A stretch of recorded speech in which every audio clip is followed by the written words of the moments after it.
It's week 2, so that means we're now going to progress your lateral split squat reaches to something a little bit more advanced. What we're going to do this week is called alternating lateral split squat reaches.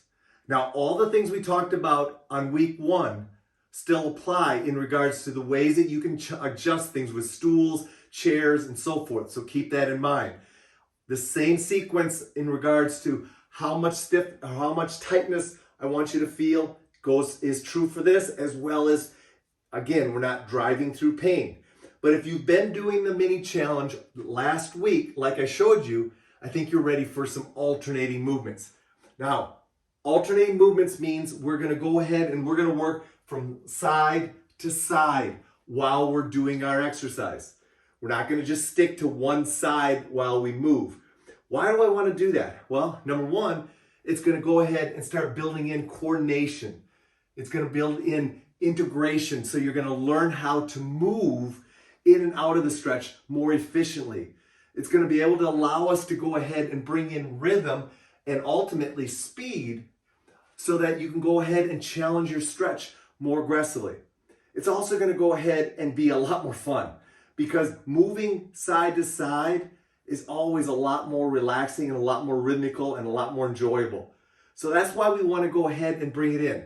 However, I want you to keep in mind, I do not want you to compromise range of motion.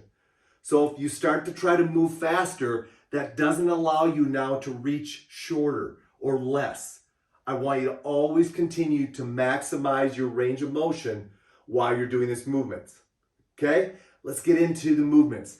First and foremost, we're going to start with a frontal plane alternating lateral reach split squat. So we're going to widen our feet as wide as we can, and we're just going to drop down, touch, come back up to our hips, and go the other direction.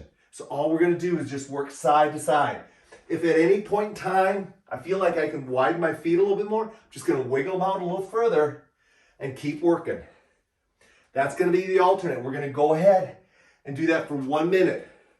Then we're going to go ahead and we're going to bring ourselves to the side position and we're going to go alternating. So now what we're going to do is we're going to widen our feet out and we're going to go this direction, come back up, and then we're going this direction. What you're going to find is this is going to assist.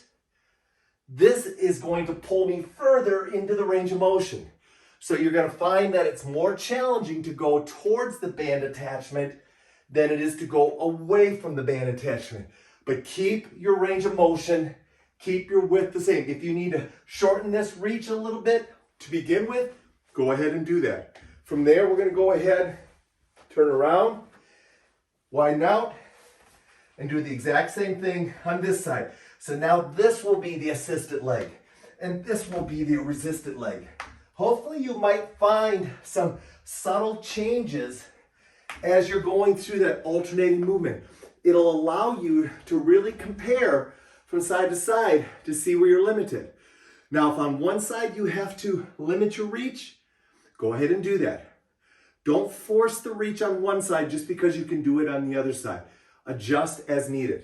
Fourth and final exercise, we're coming back to the front one more time, and we're going to see how we're doing now that we've gone 3 ways. And can we go with both hands down, or do we want to stay with one hand? So there you go. Alternating lateral split squats is your next challenge. This week, you want to go ahead and get that in 3 times, going through that simple little short workout to mobilize your lateral hips. Good luck.